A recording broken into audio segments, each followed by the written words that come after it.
Rich Tarani here with TMC. We're at Cloud Expo, and it's Cloud Expo 2012 at the Jacob Javits Center. We're in the booth of Whiptail. On our program right now is Matt Goldensohn. Matt, welcome to the show. Thank you, it's been a pleasure. So Matt, I'm an attendee that actually was at your show or at your booth, and I went home and I want a refresher course. I want to share it with my colleagues, or I missed what's happening in the booth. Tell me what a typical attendee would see here in your booth.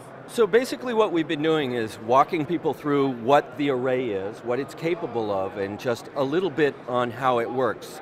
Not in so great depth, but enough to show what we're doing that differentiates us from other vendors.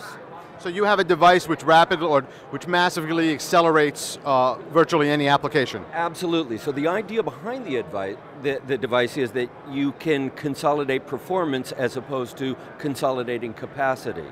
So one of the things that we've been doing during the show is to demonstrate base level performance and then adding workload on top of that and showing the overhead. So if you have multiple applications that have low latency or high bandwidth requirements, you can consolidate those kind of applications onto our platform and make them go faster.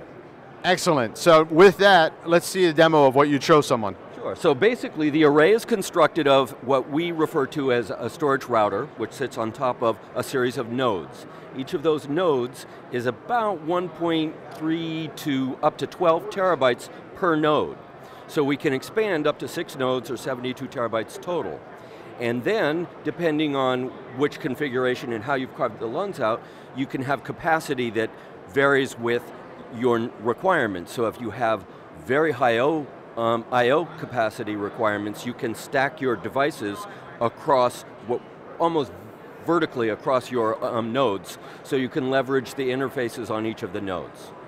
So what we do to demonstrate that is I've been running iometer in the background, and that adds a consistent workload, and then we'll start 600 desktops simultaneously, just to give people an idea of what we're capable of doing. So I'm going to do that, just power them on, and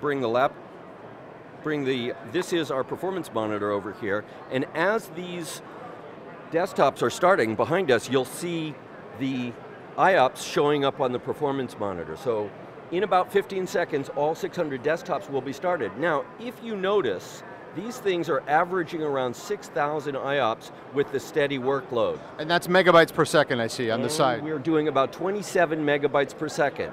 Now, remember that the way the array is configured for the show, we can handle up to about 320,000 IOPS. So we're just barely scraping the surface. So now, all the desktops have been started. Our peak IOPS was around 8,000. So that should leave you somewhere in the vicinity of about 315,000 remaining IOPS that are available capacity. So if you need to consolidate applications and leverage the performance capabilities of the box, you've still got a lot of headroom. And by the way, we started 600 desktops in about 15 seconds. That's awesome. So what else should we know about your company? The whole idea behind the company, behind the products, is if you need to consolidate your applications from a performance perspective, this is the platform to do it on. Thank you so much for your time today. Thank you.